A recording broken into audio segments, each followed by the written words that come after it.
Good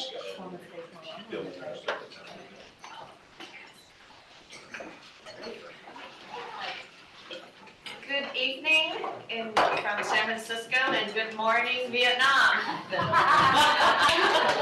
Hi, I'm Christina Bui. I am the co-founder and managing partner at Elon Ventures. I have been a board member of Association for Corporate Growth of San Francisco for over 13 years and also a past board member of ACG Global. And just to give you a little background about ACG, ACG was founded in 1954 with 61 chapters worldwide representing 15,000 members. ACG serves 90,000 investors, executives, lenders, and advisors to growing middle market companies. Our mission is to drive middle market growth. This event couldn't be timelier following President Biden's visit to Vietnam on September 10th. President Biden and General Secretary Nguyễn Phúc Trọng elevated U.S.-Vietnam relations to a comprehensive strategic partnership, renewing the strength and dynamism of the U.S.-Vietnam relationship as both countries work together to achieve our shared goals of peace, prosperity, and sustainable development. ACG is pleased to host our distinguished speakers to share their perspective on U.S.-Vietnam business relations, rise of the middle market, and private equity opportunities in Vietnam. So with that, I am honored to introduce Ambassador Hoàng Anh Tuấn, Consul General of Vietnam in San Francisco for a 3-year term of service, which started November 28th, 2022. Prior to assuming his position, Ambassador Tuấn served various positions such as Vice President of Diplomatic Academy of Vietnam, Deputy Secretary General of ASEAN for Political Security Community, and the Ambassador of Vietnam to Indonesia, and concurrently the non-resident Ambassador of Vietnam to Papua New Guinea and Timor-Leste. Now, so Consul General Tuấn, thank you for coming. Thank you so much. Yeah, so we'd just love for you to share your remarks about, just the strategic partnership and. Yeah, sure. So I'll just say a few words. Dylan Mallett here at Bernstein, and immediate past president of ACG in San Francisco. I'm delighted to have the collection of speakers both in person with Lei Vu on my right and the Consul General also to my right, and Christina Bui, and our illustrious speakers from zooming in from Vietnam. So hello to all of the guests dialing in. I think we have a couple of hundred that have zoomed in to join us. This is in alignment with our mission, of course, in supporting entrepreneurs and global investment and working with global families as well too. And it's terrific to see increased economic activity and political support for increasing cooperation between our two countries. So we've got a great lineup. First and foremost, Consul General, will be terrific to hear your opening remarks, followed by an overview of the global macro view, and then followed by a panel discussion and some Q&A, both live from the audience as well as our virtual guests also. Well, thank you very much. Good afternoon, everyone. So, Christian has just mentioned about the visit by President Vietnam a week ago, but you can imagine how our newly elevated partnerships has been developing very fast this year. This year we celebrate the 10th anniversary of the establishment of the community partnership between the US and Vietnam. And this year we have done a lot. In April, Secretary of State Anthony Blinken, he was in Hanoi. He broke ground to the most expensive diplomatic compound ever built by US abroad. That is not in Beijing, that is not in Moscow, but that's in Hanoi. The price tag for the new diplomatic complex in Hanoi is 1.2 billion US dollars. And the second most expensive before Hanoi was the one in London. That was finished in 2018 that got $1 billion US. And the third most expensive one is one in Bangladesh, 750 million. So for us, it is not about money, it is about the commitment of the future relationship between the US and Vietnam. If the US did not see the potentials, did not see the improvement of the relationship between US and Vietnam in the future, the US of course would not invest so much money in that. And later on, I think lots of interaction between US and Vietnam from April up to just 1 week ago when President Biden he skipped the ASEAN summit meeting. He went directly from G20 to stop over in Hanoi and agree with Vietnamese leaders to upgrade the comprehensive partnership to comprehensive strategic partnership. And earlier this morning, so about less than 24 hours ago, I saw the Prime Minister of Vietnam. He was in San Francisco for 2 days now. So the visit by the Prime Minister of Vietnam to the US only 1 week after President Biden left Vietnam. So you can see how interactions that between the US and Vietnam have been rapidly growing, and we are very happy with that.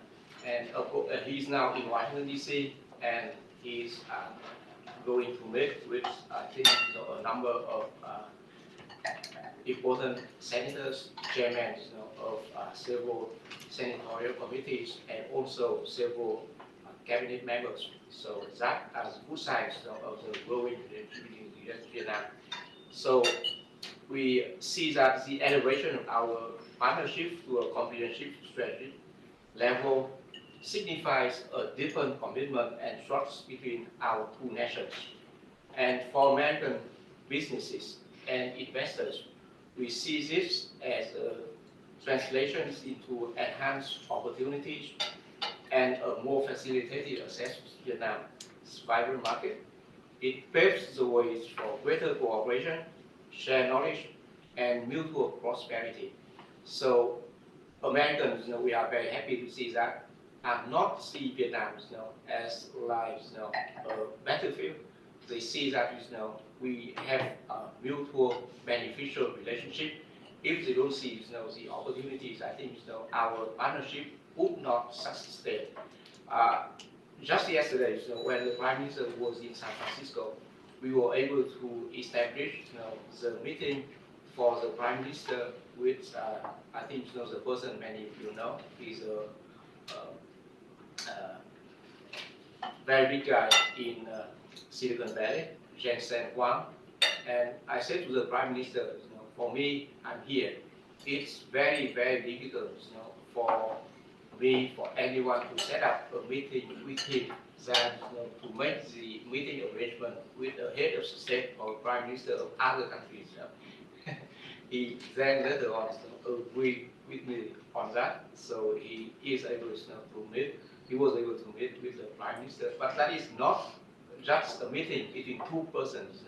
So he also sees the valuable market to Vietnam. So I think he and the Prime Minister talked a lot about the opportunities. And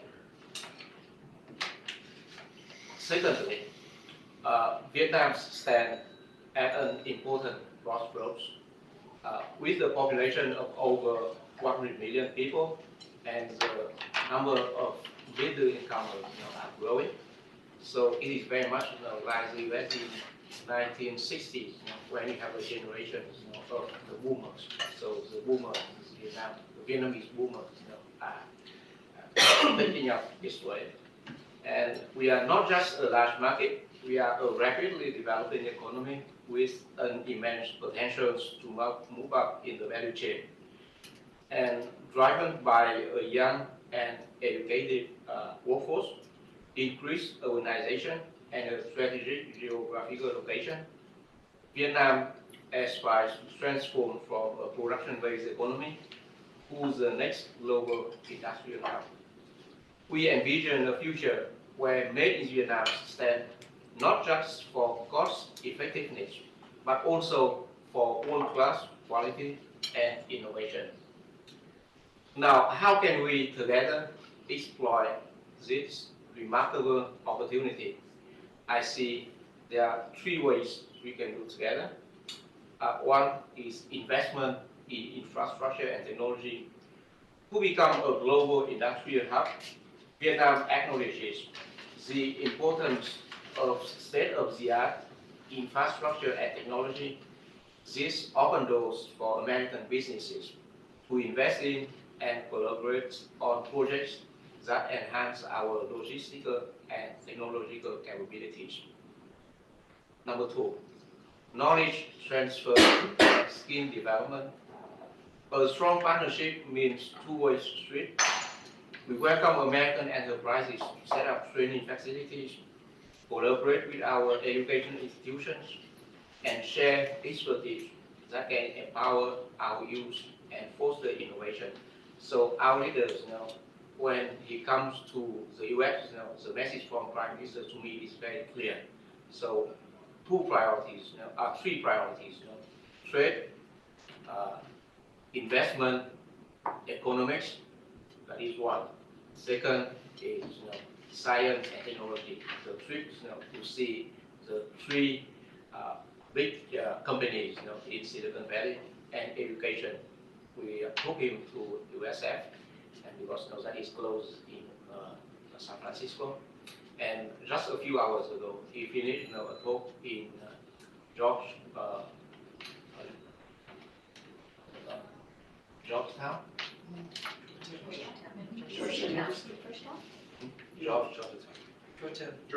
Yeah, Georgetown. Yes, that's correct. And the number three, joint ventures and collaborations. Vietnam offers a thriving consumer market and an expanding industrial base. We encourage American businesses who establish joint ventures, benefiting from our labor force and local knowledge, while bringing in global best practices and standards. In conclusion, the future of Vietnam is not just about its own growth, but how it intertwines with the global fabric, especially our trusted partners like the United States. And as I consider myself, and I also identify myself with two identities, Vietnamese identity and ASEAN identities. Because you now not see, I also told our leaders, the Prime Minister of Vietnam, that American, European Union, they don't see Vietnam as a separate country. We are a part of a bigger regional community. So they see Vietnam is a growing country within a growing regional bloc, that is ASEAN. So without that, we cannot be as powerful or mighty as we are now. So they agree with me on that. And also, Mr. Jensen, he agree on that. He sees that ASEAN, in which Vietnam is part of, is a growing and important market for U.S. AI industry. And as a consultant to Vietnam in San Francisco, I invite all of you to be part of this exciting journey, and we are very happy to see the exciting faces, and we do look forward to see you in Vietnam. I thank you, ACG, thank you, staff and Wealth Management, and all of you to make this event a success. So we do look forward to the exciting journeys ahead, and I'm sure that I will be along with you all the way. Of course, the way ahead is not so rosy, but please be sure we are along the way with you. Thank you very much. Thank you.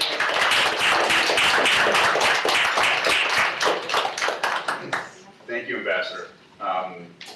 Wise words, and I think it really captures the excitement and the potential and the reason why members of the middle market growth community are here, because there's terrific opportunities as well as a need for capital investment in Vietnam, as well as exciting opportunities to expand the U.S. market to companies, industry, technology, and innovation going on in Vietnam.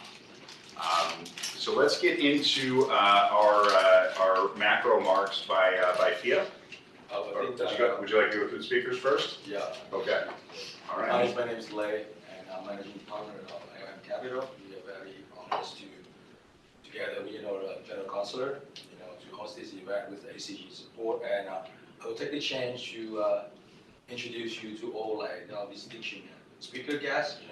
They're all based in Vietnam, have a long time experience in the PE market investment. So the first person I would like to introduce is Mr. Charles Oben. He's a partner of Mekong Capital, one of the very first PE firm in Vietnam, and Charles is American also. He has been in Vietnam for a long, long time. So I'm sure that he will have a lot of story to share with you about, what his journey is in Vietnam for the last, 2 decades, right? Next, please. The next person we'd like to introduce is Mr. Ramsey. He's the city country officer of Citibank. So he will share with you, this perspective, what is challenging is, what is opportunities from, banking points of view. Next. And we invite, a person who actually running Buckingham McKenzie in Vietnam. So they will give you, Mr. Yang Chung Suk, he's the senior partner and also the country head of Buckingham McKenzie in Vietnam. I mean, long-term experience with M&A in Vietnam, and he loves to share with you, a lot of story from, legal points of view, compliant points of view, how, can make the PE's investment in Vietnam is proper. Next one. The next person is Mr. Phong Le. He's from Deloitte. He's a partner and country leader of Deloitte in terms of M&A. So this guy has been running a lot of transactions, both buy side and sell side. So I'm sure that he also has a lot of things to share with you from his career. Next one, please. And gentleman Fia Makana. I mean, he's Irish guy, gentleman, and has been in Vietnam for so long time. And his man career is on a stockbroker, but then he's also spent a lot of time in terms of research about Vietnam economy. So as Dylan mentioned, Fia Makana will give you a very quick update about the macro of Vietnam, something that we see this is important message I want to share with you. So Fia is also now is a board member of the Pharmacity, #1 retail, Pharmacity, training Vietnam, similar like Walgreens here. It's founded by one of his friends, Chris Plank. He's American too. So the store has been growing from 100 store last 5 years. Now it's 1,000 store in Vietnam. So it's #1 distribution. Next one, please.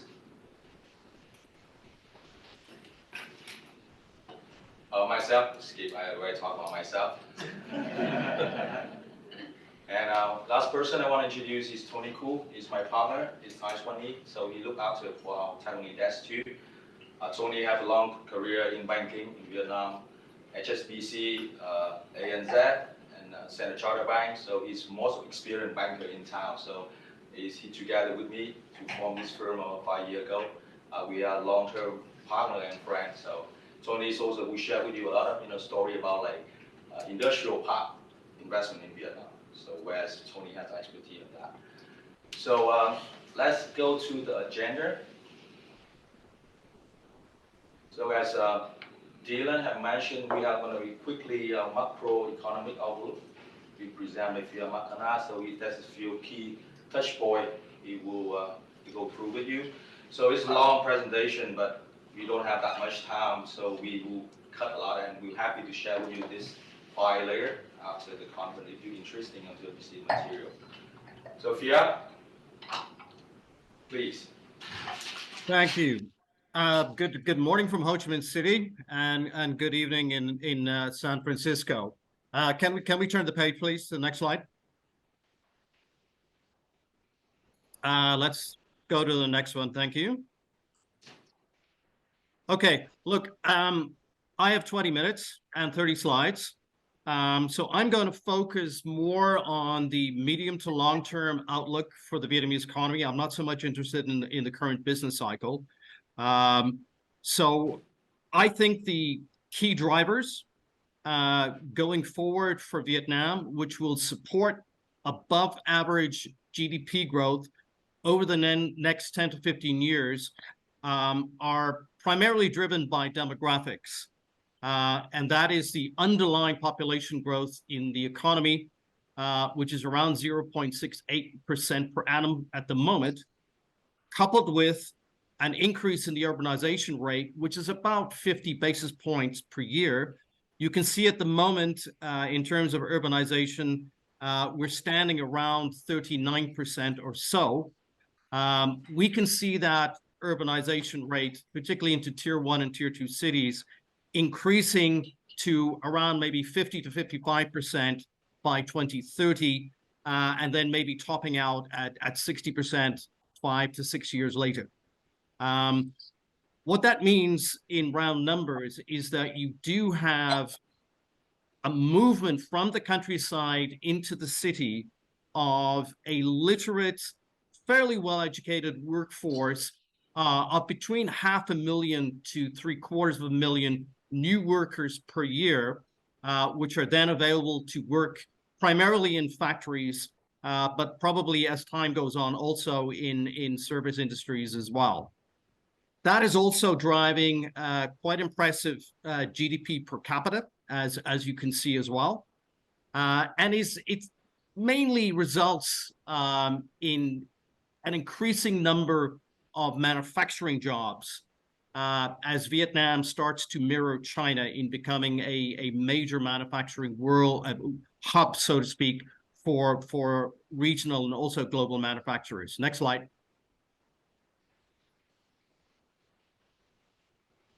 Now, part of the story that we want to tell to justify the above average GDP growth really centers on consumption. The peak consumption age in Vietnam is around 54. The current median age in the Vietnamese population is around 33. So you could easily see that there's another 15, maybe even 20 years of above average consumption growth, just as this population bubble moves up towards middle age. The second point I want to highlight on this particular slide is the fact that Vietnam, second only to Sweden, which is obviously spelled with 1, not 2 E's, but anyway, has the highest level of female labor force participation. Now, we see this at all levels. This is not just at entry level. I would personally estimate that of the top 50 listed companies in Vietnam, 35 to 40% of them are headed by female CEOs. And this is also seen at board level and at middle management. So if anything, those numbers will only increase as the decade moves forward. Next slide, please. Now, one of the key elements to the Vietnam story is the very rapid growth in the middle class in Vietnam, which you can see if you compare it to regional Asian economies. The middle income segment in Vietnam is growing by around 14%, which is significantly higher than the rest of them. Now, you might argue that part of this is catch up. Yes, that's true, but it's also driven by the fact that the education level on average in Vietnam is significantly better than many of the Southeast Asian countries. For example, the literacy rate in Vietnam currently stands at between 98 and 99%, which is extremely high if you compare it to its regional neighbors. Now, the result of the fact that you've got a very rapid growing middle class also leads to the fact that consumption, private consumption as a percentage of GDP, is also higher than almost all of its regional neighbors. So the story, one of the key stories driving superior GDP growth will be a continued increase in consumption driven by an increase in income per capita because of higher education, plus the demographic and urbanization stories that I mentioned previously. Next slide. Now, looking at the gaps in the market, one or two of the areas that we noticed that there's still a lot of room to make up, and that of course translates into investment opportunities, is we see a significant housing shortage in tier 1 and tier 2 cities. So if you look at the population growth in Ho Chi Minh City, for example, and you compare that to the number of new housing units being made available, you will see that there's a significant shortfall in the number of new housing coming onto the market. This is also true of Hanoi and some of the other tier 2 cities as well, but to a lesser extent. Another way to measure this, which is equally interesting, is to look at credit card penetration rates, which you can see that despite us having a burgeoning middle class, credit card penetration rates in Vietnam are still very low, even when compared to the region. So those are just two of the potential opportunities going forward, where that catch up and those indicators will lead to significant opportunities for investors. Next slide, please.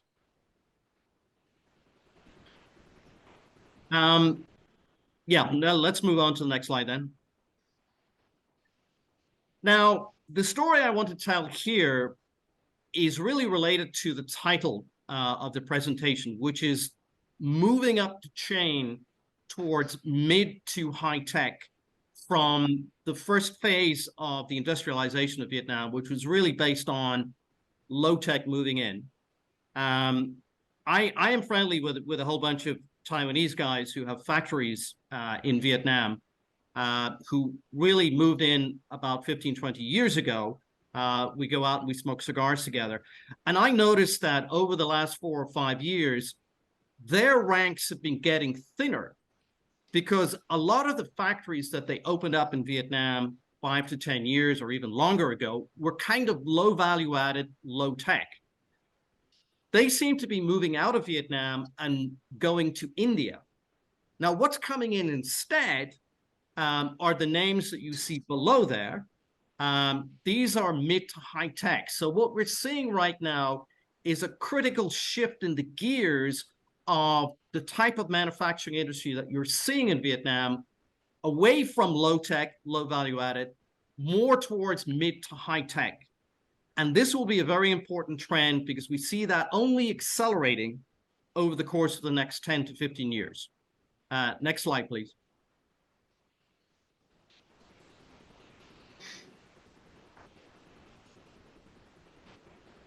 If we can, yeah, thank you.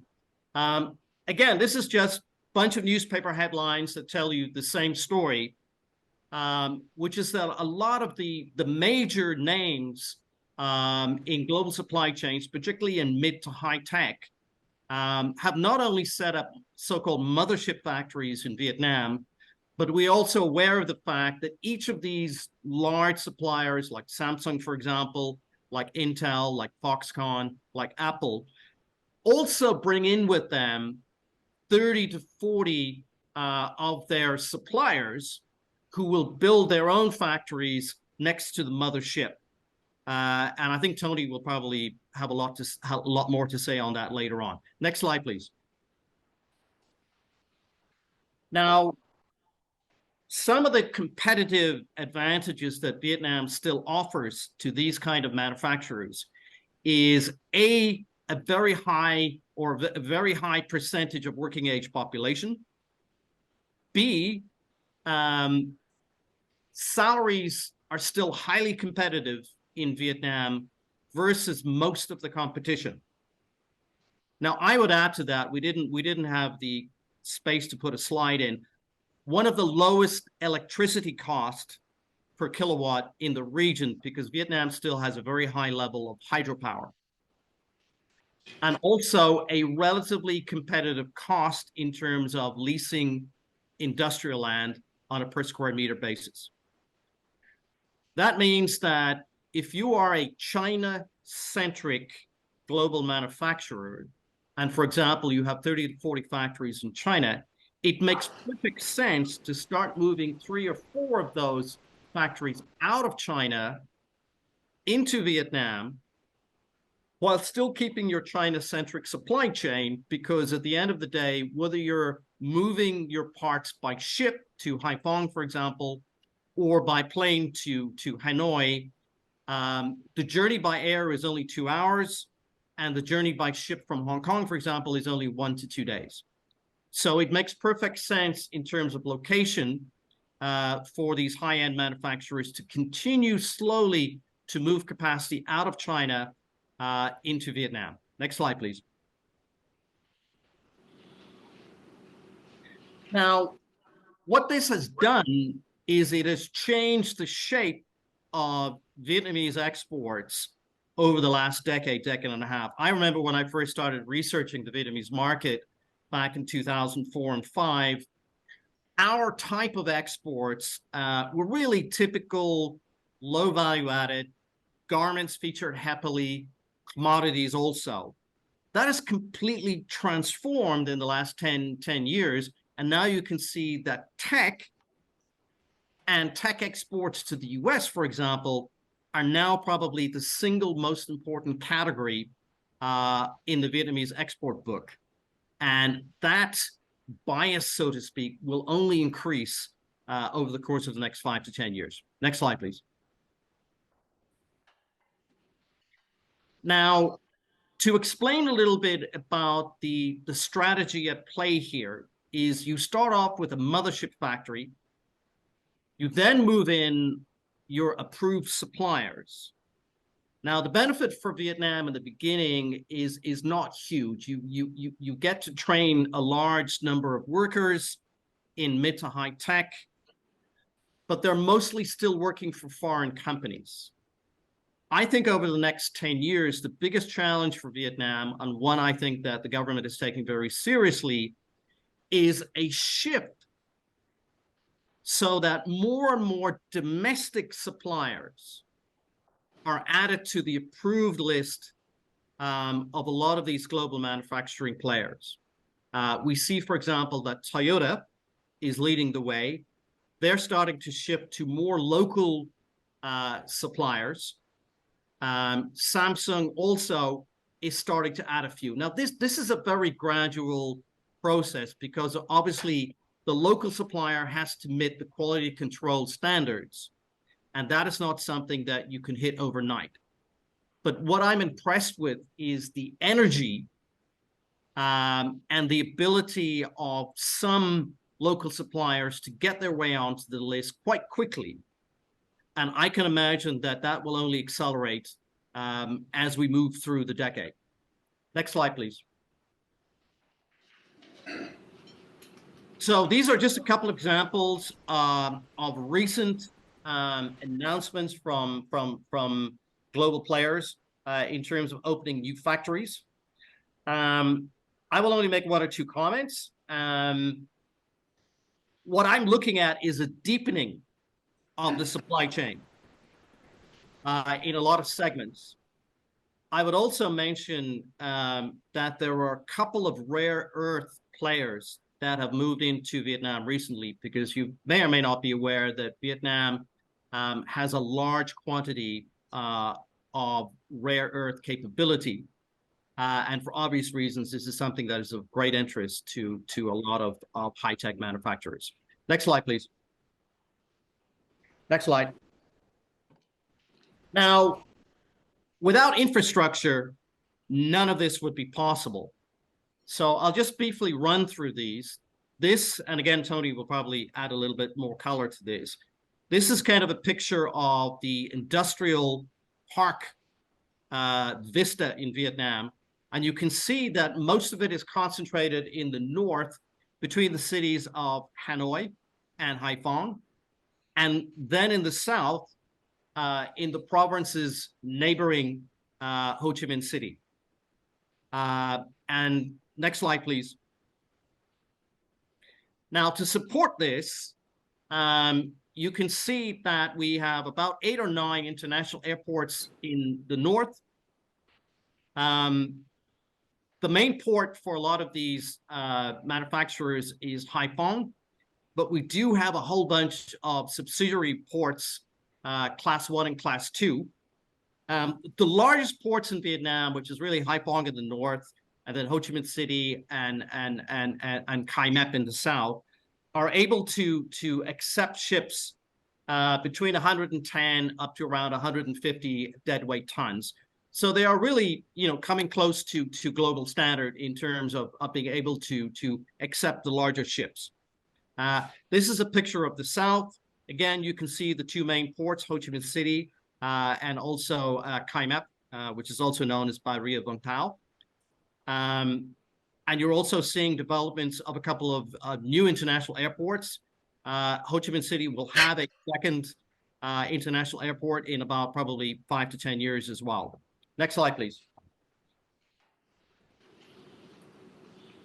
This is the Northside Highway. As you can see, development is accelerating. My guess is this will still take maybe to the end of the decade before we're completed, but it will be a very important infrastructure milestone in Vietnam, because obviously the north-south artery going forward will be an extremely important infrastructure highway for the entire country. In the past in Vietnam, you've kind of had a concentration of infrastructure in the north and then also in the south. But building this backbone between the north and south is very, very significant and important for us. Next slide, please. This is the ring road around Hanoi, which is almost complete. Next slide. Similar for Ho Chi Minh City. Next slide. This is the planned metro in Hanoi. One line is already up and coming. There's a second line coming. Next slide, please. Hopefully, the first metro line in Ho Chi Minh City will be up and running in a couple of months' time. Next slide, please.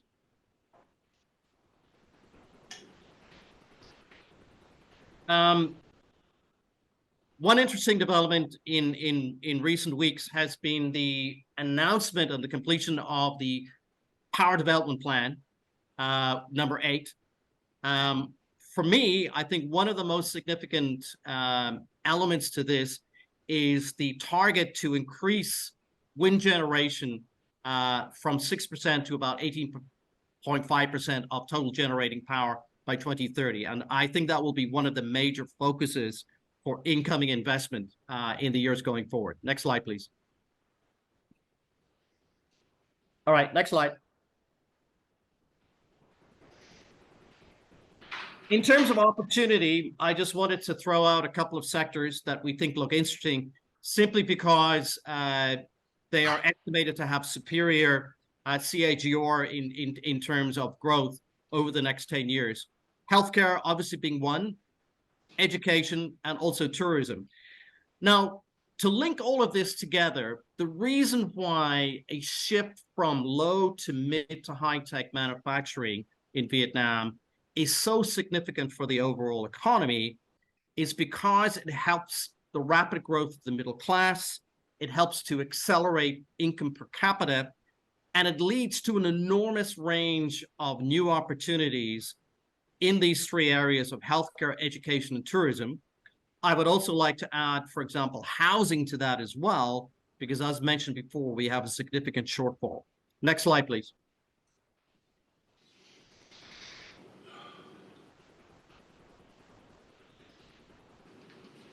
The other element really to tie in with the ambassador's comments at the very beginning is the fact that we now have an increasing emphasis on friendshoring as a result of President Biden's visit.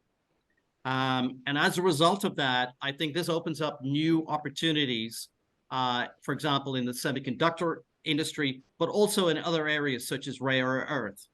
Now, at the moment in semiconductors, Vietnam is really, we're still at a very basic level. Intel has a major factory in Ho Chi Minh City and really accounts for the bulk of chip exports from Vietnam, which I think the latest number I have to hand is February. I think we exported about $500 million worth. So we're still kind of a baby. We have a couple of design factories, mainly from South Korea, and a total of about 5,500 trained engineers. But this requires an enormous initiative in terms of university level education, post-university training, design, and eventually foundry to build an entire supply chain. But I think that over the next, again, 10 to 15 years in this case, I think we should see a lot of interesting developments in this area. Next slide, please. I just wanted to mention the gaming industry because we have one of the most interesting and largest players in Southeast Asia in the gaming industry, which is called Vina Games. And I understand that there will be an interesting corporate event on NASDAQ in the not so distant future related to this company. This is an area which is really dominated by mobile games in Vietnam. We have one of the highest internet savvy and internet friendly populations in all of Asia. And particularly amongst the younger generation, this is one of the fastest growing areas. Next slide, please. A little bit more of a flavor on the same subject. Next slide, please. Okay, these are the areas that I just quickly jotted down, the segments where I see that we will have interesting investment opportunities for PE firms over the next decade or two in Vietnam. And I think perhaps the panel will add much more color to that. So it's 7:45. I'm 3 minutes over. I think I'm done. Thank you very much.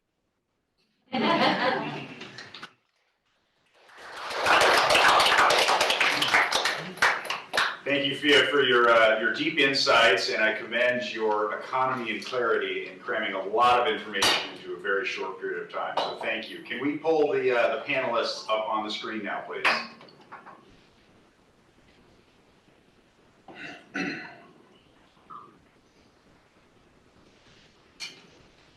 All right, so let's start our panel discussion, and we'll take, of course, questions for respective panelists from the crowd in person here, and then for those of you who are attending virtually, please put your questions in the chat, and Christina Bui will field those questions to the correct panelists. Let's start with Mr. Chad Ogle, partner of Mekong Capital. Chad, Mekong Capital is one of the oldest and most established private equity firms in Vietnam. Can you just share your current experience on investment trends and the most exciting sectors in your view? Sure, absolutely. And good morning from Ho Chi Minh City. CG Tuan and Fiacra basically gave the same pitch I give every day when meeting new investors. So I won't repeat any of the reasons for investing in Vietnam, but we've been at it now for 22 years. We're investing out of our 5th fund vehicle, and our journey of investing has evolved very similar to the journey that Fiacra and CG Tuan painted a picture of. So back in 2021 with our first fund, most of our investing was in export manufacturing, but those companies were the low-wage companies making cutting boards for IKEA, or sports gear for Columbia, or furniture for IKEA. And over the years, our investment strategy has evolved. Starting with our second fund in 2006, we shifted to invest in the Vietnamese consumer. So that looked like private education, restaurants, discretionary consumer like shampoo companies and beverage companies. And we've stuck with that strategy since. But I will, in direct response to your question, what has become apparent to us now is there are extremely high quality entrepreneurs in Vietnam today, many of them who did their PhD in the United States or Japan and have come back to Vietnam to develop companies creating innovative products. I'll just give you a couple of examples. So in the last 2 years, our landscape of investing has been in biotech. A couple of those companies are producing globally significant healthcare products. One of them is a genetic testing business called Gene Solutions, which has developed an early cancer detection genetic test that's simply the best and most accurate test in the whole world, more accurate than the test created by Grail there in California. And it's quite shocking to see this kind of innovative science coming out of a Vietnamese company. Another example is a probiotics business we invested in a year and a half ago, and they have developed a nasal application for probiotics that just got published in Nature magazine.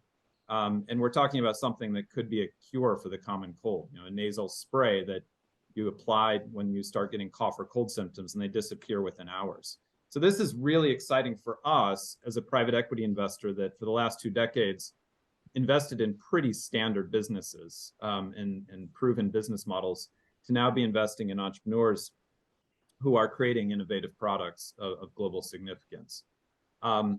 All of the trends that Fiacre presented in terms of demographics, consumer expenditure, et cetera, those continue to be very exciting reasons why we're focused on Vietnam.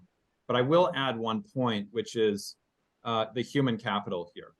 Fiacre did mention the high level of literacy, but there is an incredibly fun and exciting level of enthusiasm from Vietnamese staff, mid-level managers and leaders, eager to learn, eager to adopt best practices from the world, eager to grow their businesses quickly. So that makes it very dynamic for a private equity fund like ours to be investing in young Vietnamese companies. Entrepreneurs are incredibly growth ambitious. They take big risk, and they're willing to try and adopt new things very quickly.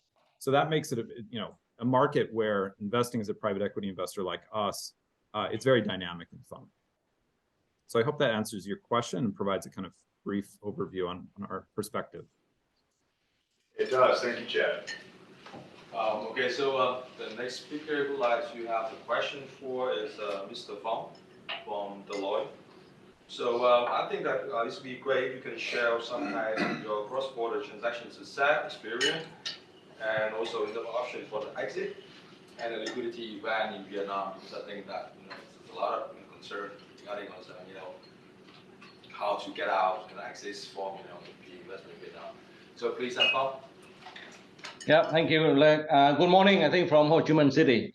So great actually to speak, I think, on this event. I actually spent 2 years in San Francisco, so I still, remember very much, I think, the day, back on 17th Avenue, actually near the Golden Gate Park.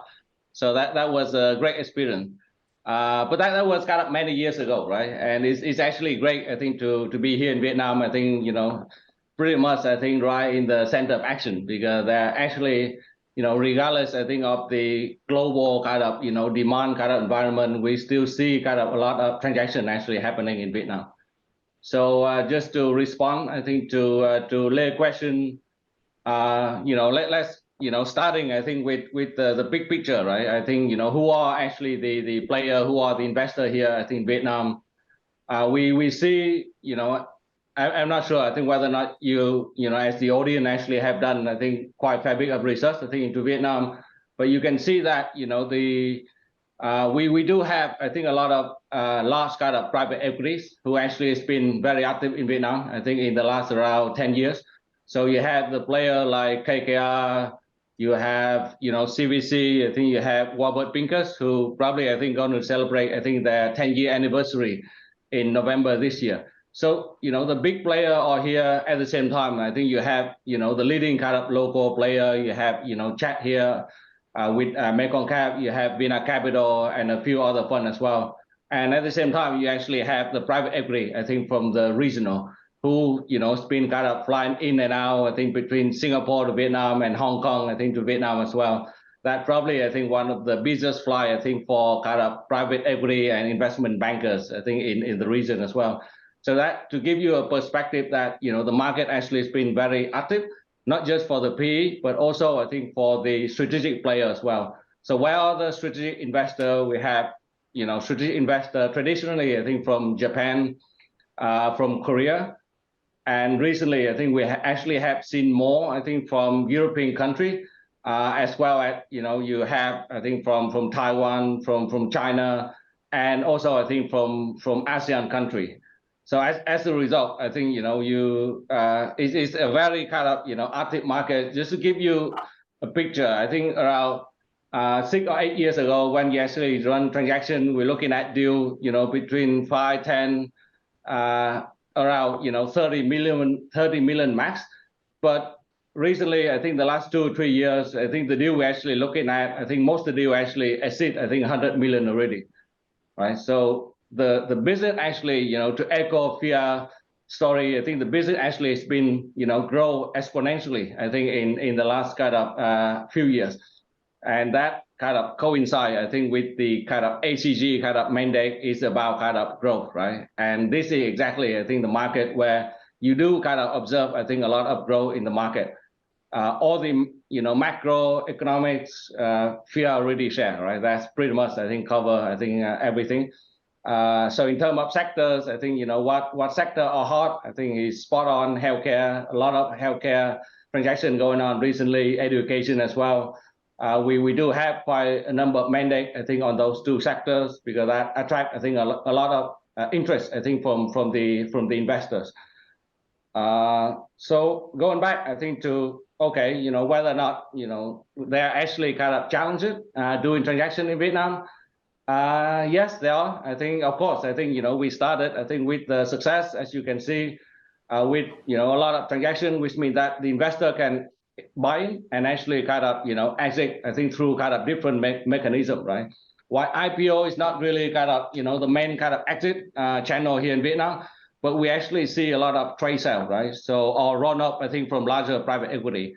So let's say, I think for healthcare, I think one of the most recent transaction, I think, in healthcare, private equity actually invested in that, I think, 5 years ago, and now they actually sold it, I think, to strategic players. And a similar kind of transaction in healthcare as well. I think investor Heliconia, a subsidiary of Temasek, actually invest, I think, into a change, I think, of hospital and eye hospital. And after around 4 or 5 years, now they actually divested to KKR, right? I mean, that all kind of public information. So that's where you can see that you actually have option. I think you divest, I think, for strategic players, and then you also kind of divest into private equity who want actually to build kind of platform here in Vietnam, where you see kind of one of the trends that Pierre mentioned, I think, consolidation, right? So for certain sector, education, healthcare, there's still a lot of room there for growth in terms of consolidation. The market still is growing, but still kind of in a very kind of early stage, I think, of growth.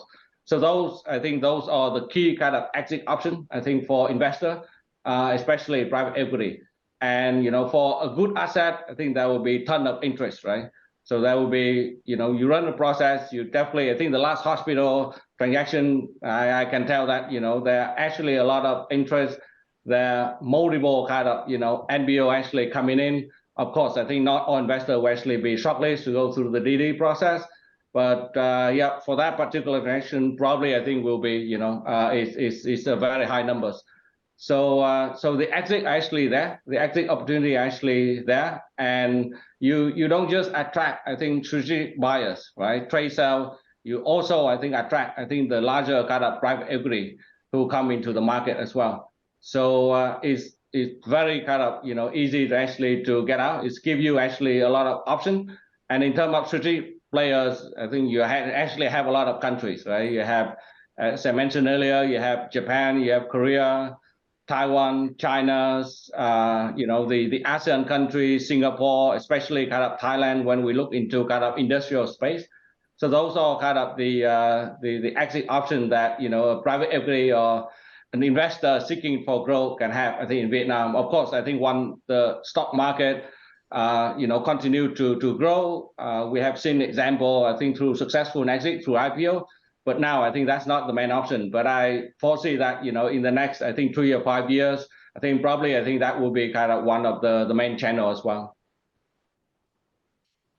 Perfect. Thank you, Phong. And I'd also like to highlight, you mentioned, and I appreciate it, the purpose of ACG is indeed middle market growth and private equity investment. And I'd certainly love to see more US-based investors increasing their investment in Vietnam. And Christina Bui is really the connection between ACG San Francisco and Vietnam, and really the genesis of this event. And she's also launching an ACG chapter in Vietnam as well too. So maybe we can repeat this same hybrid experience in Vietnam, sometime next year. The next question that I have is for Ram C, country officer for Citibank in Vietnam. Can you shed a little bit of light on the industry sectors that are dominant in Vietnam today from a banking perspective, and what you really see rapid growth in the next 3 to 5 years? Sure. Thank you very much for having me. And good morning to my fellow panelists in Vietnam, and good afternoon to all of you in the West Coast. A quick introduction. I've been with Citi now for about 29 years in different parts of the world, India, the Netherlands, UK, Singapore. And now, of course, I'm thrilled and delighted to be in Vietnam, which, as you might have picked up from the conversation so far, has a lot to offer by way of growth opportunities for at least the next decade, if not for the next couple of decades to come. Citi actually has been the first US bank ever since normalization of relations between the countries. So we'll be celebrating 30 years next year. And by virtue of that, we have a great insight into how banking works and what sectors dominate and what opportunities abound for the years to come. And it kind of fits into our strategy. And many of you who follow Citi probably know that our strategy is to be the dominant bank for corporates and institutions that have cross-border financial needs. And therefore, the amount of cross-border opportunity that exists in Vietnam is a perfect fitting like a glove kind of opportunity for Citi to operate in this country. So coming back to your question, Dylan, in terms of where we see activity and where there is opportunity for different industrial sectors, I think it's helpful to think about how the country has evolved. I think both Mr. McKenna and Chad and others pointed out the fact that the initial industrial activity in Vietnam was all low value added. So think textiles, garments, furniture, shoes, and stuff like that. And then there has been this huge shift into the technology ecosystem, technology manufacturing, where also I think it's fair to say with the Taiwanese players coming in first, the value added has been low so far, but that is rapidly changing. It is changing by the month and by the year in terms of the sectors, in terms of the new FDI that is pouring into the country. So to give you a sense of how things evolved, the Japanese were the first large FDI country into Vietnam, and they brought in the Toyotas and the Hondas and the Panasonics a couple of decades ago. That was more industrial in nature. And then we had, the Koreans. Everybody knows the Samsung story, how Samsung has invested an enormous amount of manufacturing into the country, to the extent that more than 50% of their smartphones are produced here in Vietnam. And that continues. So to kind of give you a tidbit of information, Samsung established their state-of-the-art R&D center in December last year in Hanoi, which professes to be absolutely cutting edge in terms of what they want to do in technology research.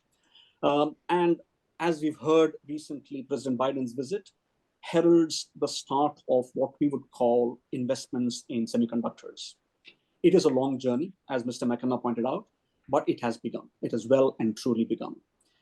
Just last week on Saturday, there was an inauguration with the Deputy Prime Minister attending of a Korean assembly and test facility for a semiconductor company, which is again based in the north. And having met all of those industry players, I think the desire is now very high to invest in higher and higher value-added segments of semiconductors. And I'm sure in the West Coast itself, you picked up the media reports of companies like Marvell and Synopsys wanting to invest in Vietnam on the back of the president's visit. And we know that already Intel and Qualcomm have been pretty active in Vietnam. So the tech sector is clearly one area where there's going to be tremendous incremental opportunity. And just to kind of complete the tech story, Apple, as you know, has already moved a significant amount of its production into Vietnam, and that continues and will continue for the years to come.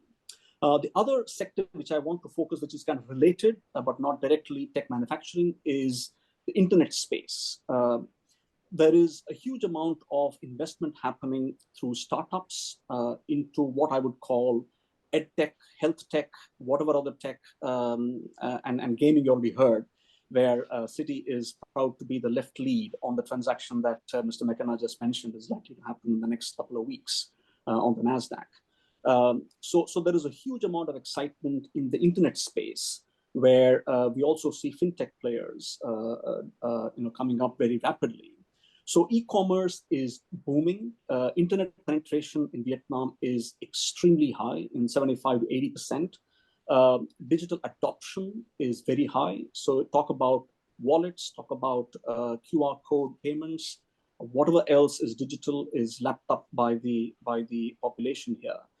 So I think the opportunity to do startups, and going back to what Chad said, Vietnamese individuals who have educated themselves in the West are increasingly coming back into Vietnam because they see huge potential for investment and growth. And that startup momentum, as well as the entrepreneurship that the Vietnamese are showing, is huge. So that's another area I'll flag. And the final couple of points I'll make in terms of opportunities for sectors where there's going to be huge growth. Firstly, the power sector. The power development plan that was mentioned, PDP 8 we call it, mentions there is a need for $130 billion of investment by 2030. And that's not a small amount, and that is urgently required because the rate at which the country is growing, the energy demand is going up dramatically. And there is already a deficit in some parts of the country. So that investment is urgent and massive, which will require international capital. And the final piece I'm going to talk about is green investments. So this $130 billion, because Vietnam has signed up to COP26, there is a commitment to get to net zero by 2050. It's not going to happen without having green energy investments. So we've already seen a wave of solar, and wind is going to be massive. And there will be other alternative renewable energy investments as well that will be made. So just to summarize, technology will continue. Semiconductors is going to be the next long-term big wave. And then digital, internet, e-commerce, and green and energy. So that's a whole lot of sectors, but that's the extent of potential that we see in the market. Thank you, Ramsey. I have a follow-on question for you. A couple of panelists have highlighted some thematic trends happening in Vietnam, but also within Asian countries. In your view, what is the specific advantages that Vietnam has over the rest of Asian countries? That's an excellent question. Thanks, Dylan. See, the wave of supply chain reallocation from China to the rest of the world started, as we know, post-pandemic and various other events. And therefore, every CEO is making that assessment. Where is it good and efficient and value-adding to reassign, reallocate manufacturing? And in that analysis, my conversations with CEOs are quite insightful. And they indicate that pretty much always Vietnam is either number one or a very close number two between India and Vietnam. And the reasons that they cite are also kind of interesting. We already heard the cost story, right? Cost of utilities, cost of labor, cost of industrial land, etc., is very competitive. And of course, there are incentives that the government is giving on top of all of that. But cost aside, because cost is not the only element that goes into this equation, the work ethic of the Vietnamese is something that comes up very, very frequently. The desire of the Vietnamese people to succeed is second to none. The learning capacity, quick to learn, quick to adapt, and efficient in their work. So work ethic is something which is a massive advantage for Vietnam. The third piece I talk about is what is probably diplomatically couched as a policy certainty, right? What that means is that clearly the government has outlined a 5-year, 10-year plan as to where they're headed, what way they're headed, which is essentially, it's a manufacturing destination, an export-oriented growth model. And by far, I guess you can compare that with what China did. And that direction is very, very clear. So you're not going to have a change of government that changes the entire policy agenda and set of priorities. And that certainty is something that business really, really values. And that's a long-term certainty, if you think about it. And the final piece, of course, is logistics. So Vietnam is hugely, benefiting from the fact that it is located so close to China, which is the manufacturing capital of the world, and therefore, it's easier to move stuff near shore rather than farther afield. And the massive coastline with the number of ports, and then the infrastructure that has been developed in the north. So it takes only 3 days, even by road, to ship stuff from Shenzhen, which is the tech industrial ecosystem, into the industrial parks of near Hanoi. So there is a huge amount of synergy in terms of manufacturing in the tech sector. So the logistics piece, of course, there are pieces of infrastructure that need to be built in the central country, and then the backbone we talked about, and then the south. But having said that, these advantages, bring Vietnam ahead of the rest of the ASEAN competitors. The only other true competitor in terms of scale is India, because even though India has a huge amount of other disadvantages, the sheer billion population and the size and scale of the country is where large manufacturers tend to kind of veer around and say, even Apple is thinking of India in a big way. But Vietnam stands apart in terms of advantages. Thank you. Yeah. Thank you, Ramsey, for the sharing. That's great. I think the next topic we want to share with you will be from a legal perspective. So it's really great to introduce Jung Park. We have a question here for you. It's great if you can share for us in terms of the legal framework, the legal environment, and also some kind of challenging restriction for M&A approval.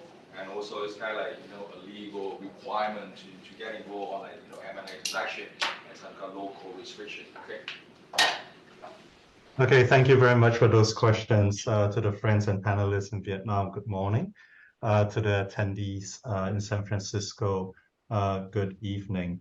So I think you've heard a lot of really exciting stories and reasons as to why Vietnam has been, remains, and will certainly continue as an attractive destination for investments, businesses, and M&A acquisitions. But I'm also here to cast a bit of paint a picture around the legal framework, which I would say that is evolving, improving in some ways, but also challenging. And yes, as a quick introduction, so my name is Chung, a partner of Baker McKenzie.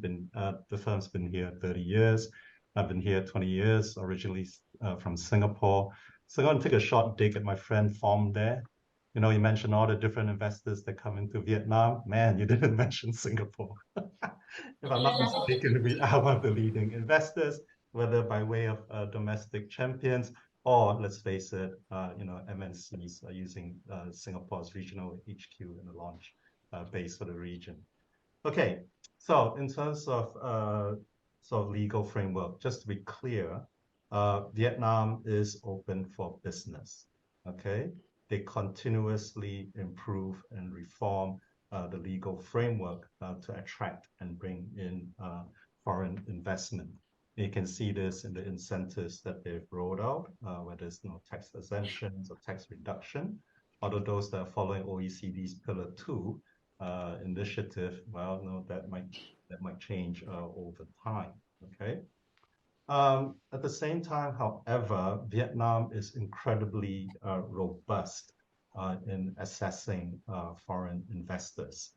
They take a bit of a leaf out of China in the sense that Vietnam wants to attract FDI, they want to attract investors, but they go through assessment and appraisal process. So it's not as straightforward as saying, let me just set up a company in San Francisco or Hong Kong or Singapore, for that matter. Everything is subject to an investment licensing approval. Okay, and this takes time. So I know that in the audience there are folks that are perhaps already quite well versed and experienced and invested into Vietnam, and perhaps some are newer to the country. But I'll just say this: always budget time. Budget cost, budget a bit of headache, because there are challenges to navigate. Okay, so what is the investment authorities looking for in this appraisal process and this investment licensing process? Primarily a few things. They do look at, who the investors are, where they're coming from. Though I say in general, they are not supposed and they wouldn't be discriminating between different investors. They might look at, whether you have the capital to invest, what you say you can invest in. And perhaps most importantly, they are looking at the business lines and activities that you want to do, okay? Vietnam is open for business, that is true. But there are a lot of market access conditions or restrictions that apply to foreign investors, okay? I can give a few examples, and these are largely taken from Vietnam's 2007 WTO commitments. That's when Vietnam joined the WTO club, such that all your garments that are exported to the US, the major markets, come at lower tariff rates. In return, Vietnam has to open its doors, all right, for a whole range of services and different business lines. So some examples would be investments into hospital, minimum of $20 million, okay? Trade and distribution is open, but retail outlets, subject to something called an economic needs test, which is sort of a discretionary assessment of government seeing whether they would allow you to open up another retail outlet. In general, a lot of products can be open for trade and distribution, but some are restricted. Fiacra would appreciate this. For example, drug distribution, there are restrictions for foreign investors, but by way of design of the investment law and deal structuring, there are ways to address that particular scenario. Okay, another example would be in the advertising space, in which you're required to have a Vietnamese partner. However, just bear in mind that these market access conditions and restrictions are not static either. I've mentioned Vietnam's 2007 WTO commitments. But good news, Vietnam progresses and moves ahead, enters into a lot of trade agreements. So there's the CPTPP, for example. Okay, the US pulled out. So on the TPP, it became the CPTPP, okay? But I'll just say that for the CPTPP members, then they can avail to some of the market access reforms and changes initiated by these trade agreements. I'll give one example. So this is for advertising services. And you've heard me say that, you need a Vietnamese partner, okay? However, the CPTPP, that's removed. And we have actually helped major tech company set up, I think, Vietnam's first 100% foreign-owned advertising services company, okay? So again, one of the key takeaways here is, as you all know, take nothing for granted, all right? The legal framework evolves, there are challenges, there are trade agreements, and sometimes they bring good change. Okay, I'm going to throw in a lot of ifs and buts as well, okay? Maybe just a bit of a reality check as well, and to give more sort of perspectives. So by and large, I would say that the investment authorities and the improvements they've made over time, okay, really helps foreign investors in that investment licensing process. Yes, it takes time, but it is generally predictable, and you just have to follow the process. However, those are the licenses where you just start the company. Subsequently, you may be subject to sub-licenses or operating licenses issued by other authorities.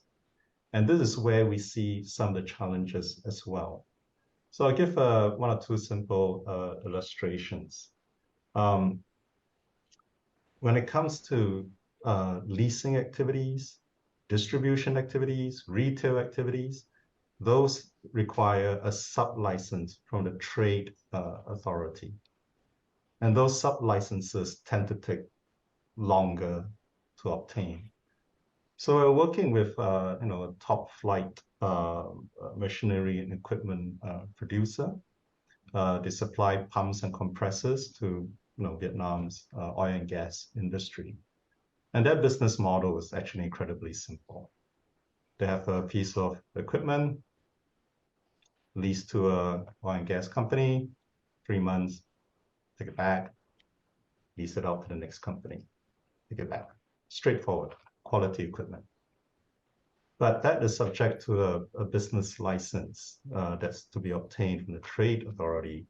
And that business license takes time because the authority would just ask a whole lot of questions around these activities.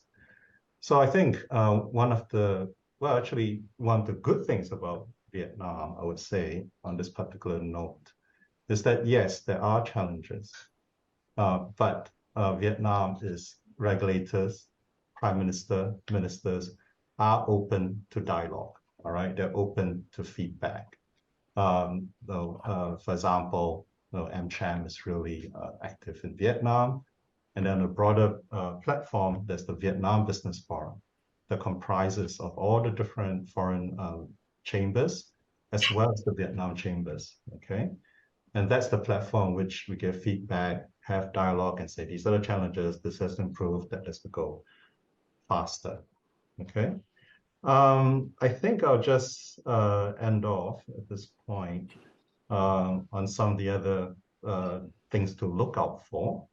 And that would include things like, okay, one country, one law, but bear in mind, different cities, different provinces.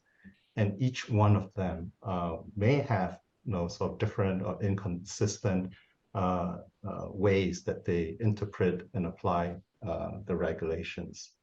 So you want to set up a branch in one of the provinces, they might ask you to get a different license compared to Ho Chi Minh City, compared to a different province. So these are some of the things to look out for. I think Vietnam's also at a bit of a inflection point. As you already heard, they're supposed to move up the value chain, and I think it's all taking steps in the right direction. We have a whole lot of stuff they're supposed to do as well to achieve that. But I'll just say that for one fundamental issue or component to look at is actually land, okay? Vietnam opened up this economic journey from the early 1990s. Typically, they give the land use rights for about 40, 50 years. And you can imagine that right now, for some of the projects, the amount of time left on that land could be 20 years. So this creates question marks for investors, whether by way of M&A or foreign direct investment, what happens to the land after the 20 years. I know I was asked a question around the other approvals, and it's correct. I've talked about all the licensing and approvals needed for FDI. Same thing applies for M&A transactions. Just bear this in mind. The government is always the third party in every transaction. So you do need M&A approvals. By and large, I would say that that is also quite predictable, so long as you're clear and can show the government the activities you're doing are open up for foreign investors. However, bear in mind as well, that Vietnam is a robust competition law, and merger filing is also necessary. So anyone that does a transaction that involves Vietnam businesses and assets, I will always say, take a look to see whether or not you trigger the merger filing notifications requirements. Okay, I really end off at this point. There's a lot of discussions about the sectors, industries, high-tech, chips, digital economy. And yes, I think those are all interesting. I'll just use one example, however, where I thought was interesting, which is around agri-products. So Vietnam, as you all know, food basket, rice, cashew nuts, etc. So that continues. But what's interesting is this. So we're working with a client in which they're trying to secure a source of cashew nut shell liquid, CSNL for short, okay? So when you talk about cashew nuts, I think you and me would tend to think of, okay, something we're going to snack on, right? But the liquid from the shell also has industrial and commercial purpose. And it's interesting that we have clients and companies also trying to secure the source from Vietnam. Okay, I think I'll stop at this point, and of course, I'm happy to take further questions. Thank you, Chun. A wise adage for life: budget, cost, time, and headache. It applies to a lot of things. applies to life. So a question now moving to you, Tony. You're the industrial parks guy. Give us a sense for some of the trends that are going on in industrial real estate, industrial parks, tax and investment incentives, particularly around the shift of everything moving up to North Vietnam. Thank you. Good morning, my panelists, and also the audience in San Francisco. I'm Tony. I've been in Vietnam for 25 years. I'm from Taiwan. So I've been, in my former life as a corporate banker, I follow the Taiwanese business since mid-1999. So following Fia's presentation, I can tell you that this transformation has been quite fantastic. So early days, we used to bank furniture companies, garment, but they are no longer the same. So effectively, since COVID, I believe that we see a dramatic and drastic relocation action, urgent action from the Taiwanese EMS manufacturers. As you all know, that the Foxconn has been in Vietnam for 12 years, but now every anchor EMS manufacturer of Apple is now in town. They are either under construction, their factories, and also their suppliers, and are now coming to Vietnam because of the urgent requests. You see, there's a very sharp demand, increase in demand for industrial real estate. What I mean, industrial real estate is RBF and also RBF factories. And I think currently the most successful investor is Walker Pincus. I believe in Vietnam, they have invested more than 3 million square meters of industrial factory and warehouses, within which 70% is occupied. And the demand is increasing because of the global economic situation, and a lot of companies, they don't want to invest their own money to invest in the factory. This is why they opt for leasing. So everybody is coming in right now. So this is not a choice. You don't have a choice in terms of whether you want to come to Vietnam or not. If you are a supplier to the anchor EMS manufacturers, is whether you want to do business or not. And we are not talking about an increase of demand for the product. It's simply a shift of capacity from China. Also because I think the big brands in the US, they are afraid of the supply chain disruption that happened during COVID. This is why a lot of factories are coming to Vietnam. So this is the trend right now. And you also see a sharp increase of industrial real estate prices. I believe some of the provinces, some, not all, we witnessed 20-30% increase per square meter in price. So actually, this is quite significant. So I think this is good for Vietnam in general. We do see a sudden increase of this migration of factories from China. And added to Fia's point, I think the chairman of Foxconn, Terry Kuo, personally traveled from China to North Vietnam from his Guangdong factory. It took him 2 hours abroad.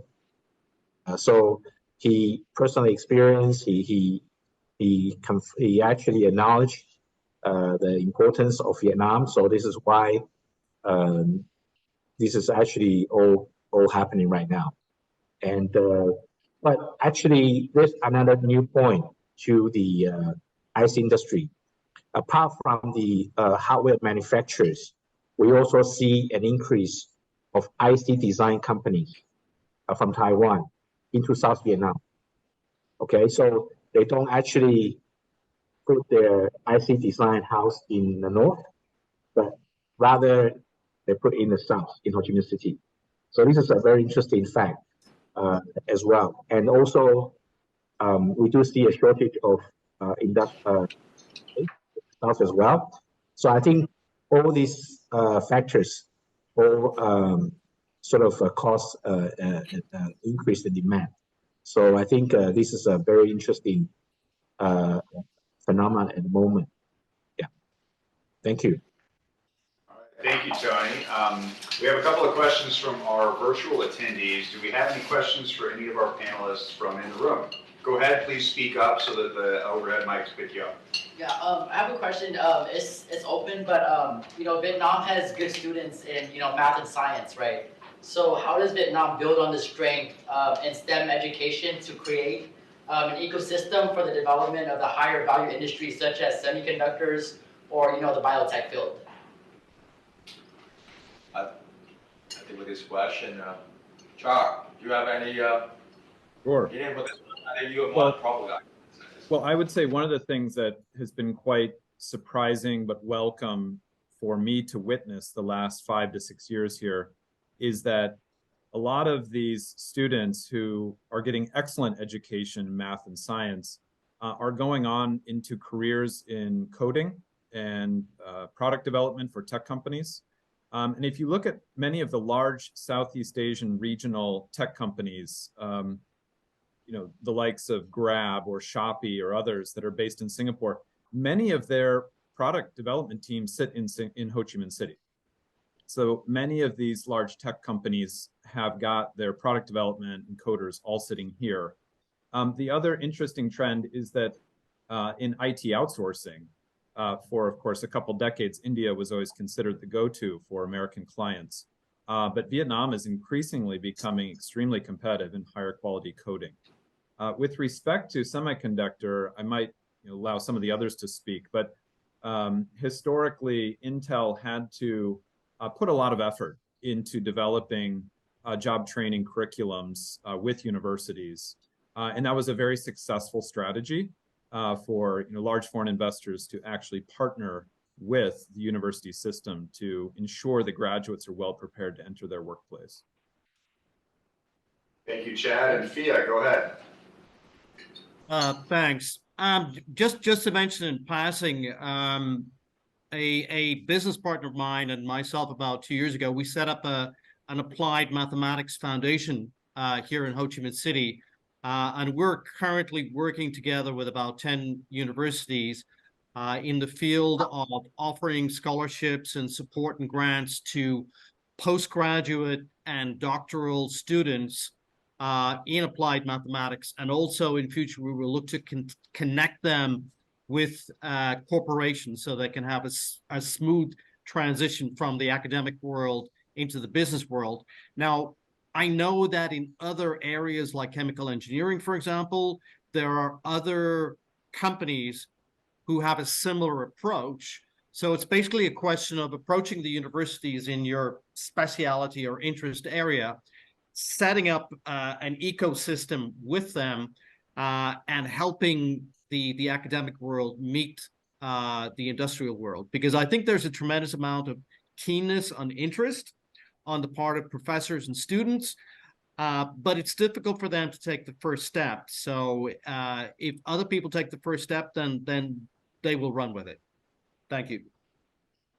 Thank you. Any other questions for Candace? Go ahead. Yeah, I'm curious. From the people side of this, in San Francisco and California, it's very difficult to be an employer. How difficult is it to be an employer in Vietnam, legislatively? Yeah, maybe I'll take that one.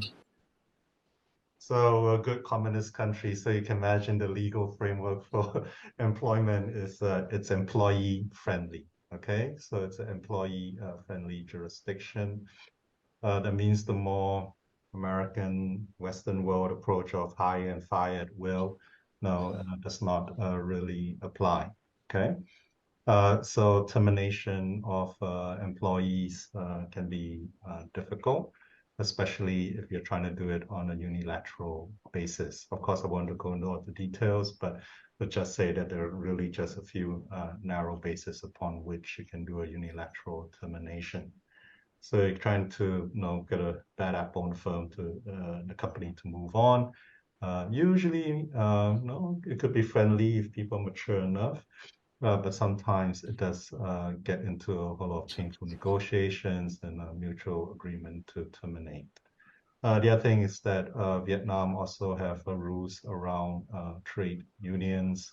I think if more than 10 employees ask for it, the company is obliged to enable, the employer is obliged to enable the employees to set up a trade union.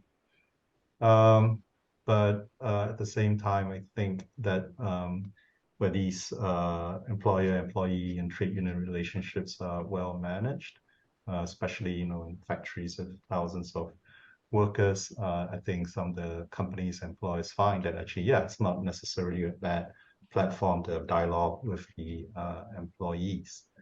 So those will be some things to bear in mind from a sort of HR point of view. All right, thank you. Any other questions from inside the room for our panelists? Go ahead, Lisa. Hi, I was curious about your M&A comments earlier that everything needs to go through licensing in Vietnam. What if you have a U.S. company here and you're working on, or you organize an M&A transaction with a Vietnamese company, let's say in healthcare? Does the U.S. company fall under that purview? Do they need to get an approval for the M&A transaction from Vietnam? Or does it fall under the purview of the SEC and FINRA over here? Okay, the short answer is that any M&A transaction will come under the purview of the Investment Authority of Vietnam. At the ministry level, it's called the Ministry of Plan Investment. At the cities and provincial levels, DPI, Department of Planning Investment. Of course, I can't speak on the US side as to what approvals you would need, but I guess you folks in San Francisco will be more savvy around that. But the short answer is that any foreign investor, US, Singapore, China, Hong Kong, Europe, they will be subject to the M&A in general, subject to the M&A approval. You want a bit more technical details. It's applicable when you're essentially moving to 50% or more than 50%, number one. Or number two, you could be just taking a minority stake, but that is in a sector that's considered conditional. So it could be anything from data centers to drug distribution. So those will be considered conditional, and then you need to get the M&A approval. Thank you. Thank you. Go ahead. I'm hopefully asking the last question here.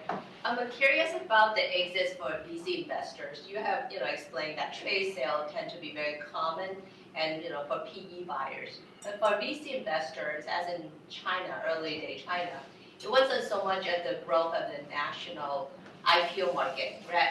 Rather, it's really like putting a structure where they could be IPO elsewhere, Hong Kong, for example, or the US. Are you seeing that as a potential exit? Probably not now, but down the road for the VC investors in Vietnam? Maybe I'll take that and then hand over to Phong to round out my comments. But I would say we're not a VC investor, but we do invest in companies that look similar to a VC style tech investment. Listing in Vietnam is very easy as a route for companies, with the exception of one criteria. The companies must be profitable for the 2 years preceding listing. And that kind of rules out listing in Vietnam for many tech businesses that do grow rapidly and experience losses during that growth period. So more frequently now, we're seeing a lot of Vietnamese companies setting up legal structures to domicile a parent co or a holding co in Singapore. And that gives them a lot more flexibility to either possibly list in Singapore or Hong Kong. And as Fiacre mentioned earlier, there is one large Vietnamese unicorn company planning to list on the NASDAQ. But we're in early days on this. China's much further down the path. And it has been very challenging for Vietnamese companies to list overseas in the past. But there's some new structures emerging that they're allowing that to happen. But we don't yet have a very robust exit environment for VC investors. Maybe Phong, you want to add anything to that? Yeah, thank you, Chan. I think you cover it all, but yeah, essentially, I think for the startup, I think we have seen that they actually set up structures, to get listed. I think in other market like Singapore and the US. But at the same time, I think it's very very early days. We've seen good example, I think, from VinFast, where they can actually do the structure to make sure that they can do the listing, I think, in NASDAQ. But for the smaller companies, I think will take a bit more time. So I think it will be down the road 3 to 5 years. But again, I think for those startup investment, I think it's a huge community here in Vietnam. Given the tech talent that we have. So as a result, I think there's a big startup community. And we do see people actually roll up, I think, from the early pre-Series A, Series B, and then private equity actually coming in, I think, from B, C, and D as well. So that also an exit option. I think you don't have to wait, I think, until the listing event, which probably, I think, for now, I think take a bit more time in terms of structuring. Yeah, just chime in. I agree with all those comments. I mean, there's this long-standing aspiration fantasy for overseas IPOs, but yeah, there's been challenges around market access restrictions, forex rules, whether you're getting SSC approval. But yeah, I mean, if they set up an offshore entity that will list overseas, then perhaps that's the only route so far. I also agree that, therefore, in terms of exit strategies, you might see more of trade sales or larger PEs coming in, to take up on divestments. All right, one last question from our virtual attendees, and it's for Phia. How will Vietnam navigate U.S.-China tensions? And can Vietnam delicately walk that line? That's a loaded question. Land on Yeah, thank you for the easy question. I mean, to be honest with you, look, it's not my area of expertise. But I think, to be fair, Vietnam has considerable experience in walking that line for the last couple of 1,000 years. Maybe the party on the other side was not always the United States. It may have been other countries. But I think they are very keenly aware of both the challenges and also the opportunities that their location gives them. My personal comment and my personal observation would be simply that I think the opportunities offered by their particular location vastly exceed the challenges. And therefore, I think on the whole, navigating this kind of unique position will offer a lot of interesting opportunities in the decades going forward. All right, well, thank you. At that point, I think it's time for us to conclude. A couple of housekeeping things. You will all be receiving a feedback form via email. Please fill that out. There's two reasons. One, of course, feedback for ACG as well as LM Capital and all of our panelists that put that on. But also, if you have a deeper question for any of our panelists that you didn't get to, please put that in the feedback form. We're happy to engage with our panelists. And so with that, we'll close. Thank you to our panelists. By the way, we'll be here for another 30 minutes or so networking for those of you attending in the room. Thank you, Lei, for helping to put all this together, and a very special thanks to the ambassador for attending. Can we get a round of applause for all panelists?